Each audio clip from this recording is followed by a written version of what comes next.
আসসালামু আলাইকুম। সবাইকে স্বাগত জানাচ্ছি আমি নাইম ফাথম মুবিন। শুরুতে সংবাদ শিরোনাম। বাংলাদেশের সর্বশেষ গুরুত্বপূর্ণ আপডেট সংবাদে আপনাকে স্বাগত। শুরুতেই সংবাদ শিরোনাম, পরে বিস্তারিত।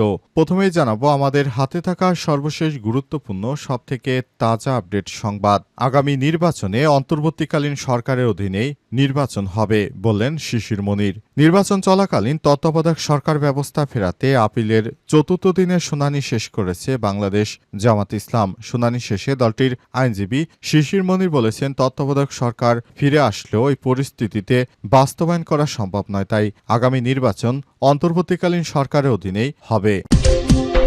এরপর জানাবো নড়াইলে স্বেচ্ছাসেবক দলের নেতাকে কুপিয়ে হত্যা। নড়াইলে কালিয়া উপজেলায় মাসুদ রানা ৫৫ নামের এক ইউনিয়ন স্বেচ্ছাসেবক দলের সদস্য সচিবকে কুপিয়ে পিটিয়ে হত্যা করা হয়েছে আজ। খুলনা মেডিকেল কলেজ হাসপাতালে চিকিৎসাধীন অবস্থায় মারা যান তিনি। এদিকে ভৈরবে একযোগে সড়ক রেল নৌপথ অবরোধের ঘোষণা। কিশোরগঞ্জের ভৈরবকে জেলার ঘোষণা দাবিতে আজ নৌপথ অবরোধ করা হয়েছে। এতে মেঘনা নদীর ভৈরব বাজার ঘাটে ১ ঘণ্টা নৌ চলাচল বন্ধ ছিল। কর্মসূচি শেষে আগামী বৃহস্পতিবার ৩০ অক্টোবর একযোগে সড়ক রেল ও নৌপথ অবরোধের ঘোষণা দেওয়া হয়েছে। জানাবো বেসরকারি চাকরিজীবীদের বেতন নিয়ে বড় সুখবর। সরকারি ও বেসরকারি উভয় প্রতিষ্ঠানে পেশাজীবীদের জন্য একীভূত বেতন কাঠামো প্রণয়নের প্রস্তাব দিয়েছে বাংলাদেশ ভূতাত্ত্বিক সমিতি। আজ সচিবালয় পে কমিশনের সঙ্গে বৈঠক শেষে এই প্রস্তাব দেন সংগঠনটি। এতে বলা হয়েছে, সর্বোচ্চ মূল বেতন ১,৬০,০০০ টাকা নির্ধারণের প্রস্তাব দেওয়া হয়েছে। পাশাপাশি ৮০% বাড়ি ভাড়া দেওয়ার দাবিও জানানো হয়েছে।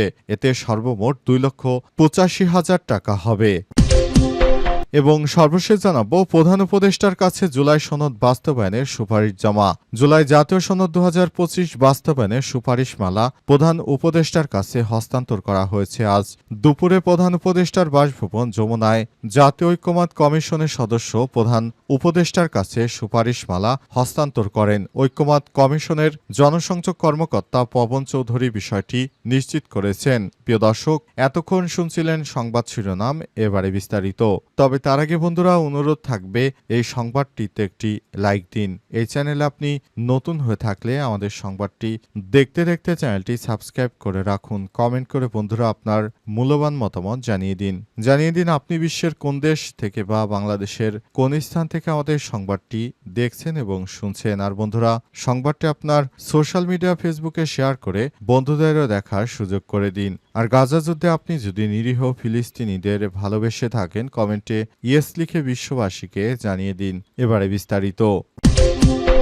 আগামী নির্বাচন অন্তর্বর্তীকালীন সরকারের অধীনেই হবে বললেন শিশির মনির। নির্বাচন চলাকালীন তত্ত্বাবধায়ক সরকার ব্যবস্থা ফেরাতে আপিলের চতুর্থ দিনের শুনানি শেষ করেছে জামাত। শুনানি শেষে দলটির আইনজীবী শিশির মনির বলেছেন, তত্ত্বাবধায়ক সরকার ফিরে আসলেও এই পরিস্থিতিতে বাস্তবায়ন করা সম্ভব নয়। আগামী নির্বাচন অন্তর্বর্তীকালীন সরকারের অধীনেই হতে হবে। ২৮ অক্টোবর তত্ত্বাবধায়ক সরকার বাতিলের রায়ের বিরুদ্ধে প্রধান বিচারপতি সৈয়দ রেফাত আহমেদের নেতৃত্বাধীন আপিল বিভাগের পূর্ণাঙ্গ বেঞ্চে চতুর্থ দিনে শুনানি হয়। শুনানিতে আইনজীবী শিশির মনির বলেছেন, তত্ত্বাবধায়ক সরকারের ধারণা একটি অনন্য ইউনিক, তবে রাজনৈতিক নেতাদের দূরদর্শীর অভাব তত্ত্বাবধায়ক সরকার বাতিল হয়। এই ব্যবস্থা সবসময় গ্রহণযোগ্য ব্যবস্থা, এটা বারবার প্রমাণিত। এই আপিলে সময় উপযোগী পর্যবেক্ষণ থাকা জরুরি। এর আগে গত ২৭ অগস্ট তত্ত্বাবধায়ক সরকার ব্যবস্থা বাতিলের রায় পুনর্বিবেচনা চেয়ে করা আবেদন মঞ্জুর করে সর্বোচ্চ আদালত দেয়া হয় আপিলের অনুমতি।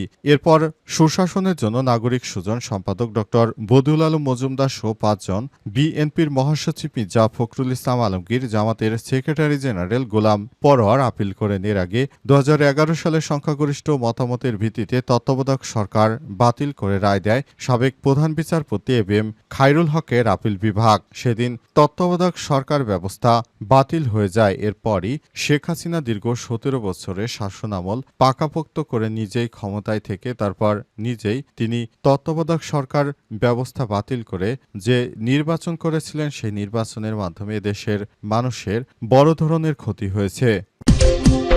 নড়াইলে স্বেচ্ছাসেবক দলের নেতাকে কুপিয়ে হত্যা। নড়াইলে কালিয়া উপজেলায় মাসুদ রানা ৫৫ নামের এক ইউনিয়নের স্বেচ্ছাসেবক দলের সদস্য সচিবকে কুপিয়ে পিটিয়ে হত্যা করা হয়েছে মঙ্গলবার ২৮ অক্টোবর ভোররাতে খুলনা মেডিকেল কলেজ হাসপাতালে চিকিৎসাধীন অবস্থায় মারা যান তিনি। এর আগে সোমবার রাতে দুর্বৃত্তদের হামলায় তিনি গুরুতর আহত হন। নিহত মাসুদ শেখ কালিয়া উপজেলার বাবরা হাসলা ইউনিয়নের সুক্ত গ্রামের সবর শেখের ছেলে। তিনি ওই ইউনিয়ন স্বেচ্ছাসেবক দলের সদস্য সচিব ছিলেন। স্থানীয় সূত্র থেকে জানা গেছে সোমবার রাত ৭:৩০টার দিকে মাসুদ শেখ স্থানীয় সুক্তগ্রাম মোড়ে বাজার থেকে বাড়ি ফিরছিলেন। এ সময় সুক্তগ্রামের মান্দারখার বাড়ির সামনে পৌঁছলে একদল দুর্বৃত্ত তাকে কুপিয়ে ও এলোপাতাড়ি পিটিয়ে গুরুতর জখম করে। পরে স্থানীয় স্বজনরা গুরুতর আহত অবস্থায় তাকে উদ্ধার করে কালিয়া উপজেলা স্বাস্থ্য কমপ্লেক্সে নিয়ে যায়। সেখানে তার অবস্থার অবনতি হলে জরুরি বিভাগের দায়িত্বরত চিকিৎসক তাকে অন্য হাসপাতালে নেওয়ার পরামর্শ দেন। পরে তাকে খুলনা মেডিকেল কলেজ হাসপাতালে নেওয়া হয়। এরপর সেখানে চিকিৎসাধীন অবস্থায় মঙ্গলবার সকাল ৮টা থেকে তিনি মারা যান। নিহতের ছোট ভাই ওমর সানি শেখ বলেছেন, স্থানীয় মাদক ব্যবসায়ীদের মাদক বিক্রিতে বাধা দেয় তার মামার ভাইকে কুপিয়ে পিটিয়ে হত্যা করেছে। আমার ভাইকে হত্যাকারীর ফাঁসি চাই। হত্যাকারী যেই হোক না কেন তাদেরকে কোনোভাবেই ছাড় দেওয়া হবে না বলে জানান তিনি বলেন, এই ধরনের হত্যাকাণ্ড অনাকাঙ্ক্ষিত হত্যাকাণ্ড, এই ধরনের হত্যাকাণ্ড যেন দেশের মধ্যে আর না ঘটে সেজন্য আমরা সব সময় প্রস্তুতি নিচ্ছি যাতে করে আগামীতে দেশের মধ্যে কোনো দুষ্কৃতকারী এই ধরনের অপরাধযোগ্য ঘটাতে না পারে সেজন্য আমরা বদ্ধপরিকর বলে জানান তিনি ইতিমধ্যে এই ধরনের হত্যাকাণ্ডে এবং অনাকাঙ্ক্ষিত ঘটনা না ঘটার ব্যাপারে ইতিমধ্যে কাজ শুরু করেছেন। এই ঘটনার পর এলাকায় পরিস্থিতি থমথমে অবস্থা বিরাজ করছে। ভৈরবে একযোগে সড়ক রেল নৌপথ অবরোধের ঘোষণা, জেলা করার দাবি। কিশোরগঞ্জের ভৈরবকে জেলা ঘোষণার দাবিতে আজ নৌপথ অবরোধ করা হয়েছে। এতে মেঘনা নদীর ভৈরব বাজার ঘাটে ১ ঘণ্টা নৌ চলাচল বন্ধ ছিল। কর্মসূচি শেষে আগামী বৃহস্পতিবার ৩০ অক্টোবর একযোগে সড়ক রেল ও নৌপথ অবরোধের ঘোষণা দেওয়া হয়েছে। মঙ্গলবার ২৮ অক্টোবর সকাল ১০:৩০ থেকে শুরু হয়ে বেলা ১১:৩০ পর্যন্ত চলে নৌপথ অবরোধ। বিক্ষোভকারীরা ভৈরব বাজারে লঞ্চঘাট ও কার্গোঘাটে অবস্থান নেন। অবরোধকারীরা বলেন, সোমবার শান্তিপূর্ণ অবরোধ সময় কর্মসূচি শেষের দিকে হঠাৎ ট্রেন চালক জোরে ট্রেনের হুইসেল বাজানোর কারণে জনতা নিজেদের সেভ করতে কিছু পাথর নিক্ষেপ করে। তবে ওই ঘটনা সম্পূর্ণ দায় স্টেশন মাস্টার ও রেলওয়ে থানার ভারপ্রাপ্ত কর্মকর্তা ওসির। আমরা ভৈরবকে জেলা ঘোষণা দাবির জানিয়ে পূর্বেও ছিলাম, ভবিষ্যতে থাকবো। আমাদের মামলা দিয়ে দমিয়ে রাখা যাবে না। এর আগে আন্দোলনকারীরা সড়ক ও রেলপথ আন্দোলন করার দাবি জানিয়ে আসছিলেন। আজ নৌপথ অবরোধ করে দাবি আদায়ে মাঠে থাকার ঘোষণা দেন তারা। বৃহস্পতিবার একযোগে সড়ক রেল ও নৌপথ অবরোধের ঘোষণা দেন আন্দোলনকারীরা।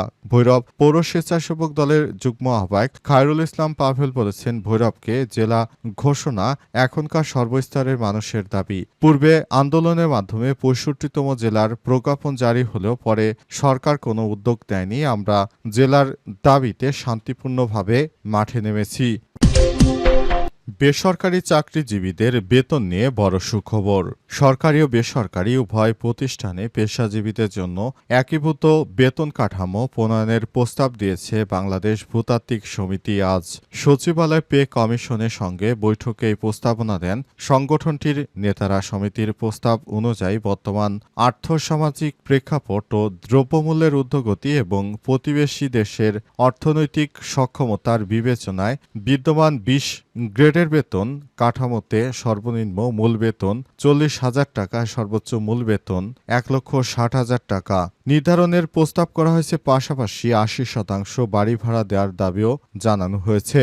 শুধু সরকারি কর্মচারীদের জন্য নয়, বরং বেসরকারি প্রতিষ্ঠানের কর্মরত ভূতত্ত্ববিদ সহ অন্যান্য পেশাজীবীদের ক্ষেত্রে সমতুল্য বেতন কাঠামো নিশ্চিত করতে নির্দেশনা প্রদানের আহ্বান জানিয়েছে সংগঠনটি। সমিতির পক্ষ থেকে আরও বলা হয়েছে, জীবনযাত্রার মান উন্নয়ন, অর্থনৈতিক বৈষম্য হ্রাস, কর্মীদের মনোবল বৃদ্ধি এবং নিয়মিত পে কমিশনের প্রয়োজনীয়তা কমাতে মূল্যস্ফীতির সঙ্গে সামঞ্জস্য রেখে প্রতি বছর সংস্ক্রিয়ভাবে বেতন বৃদ্ধির ব্যবস্থা গ্রহণ করা যেতে পারে। এতে দীর্ঘমেয়াদে একটি স্থিতিশীল ও টেকসই সমাধান পাওয়া সম্ভব।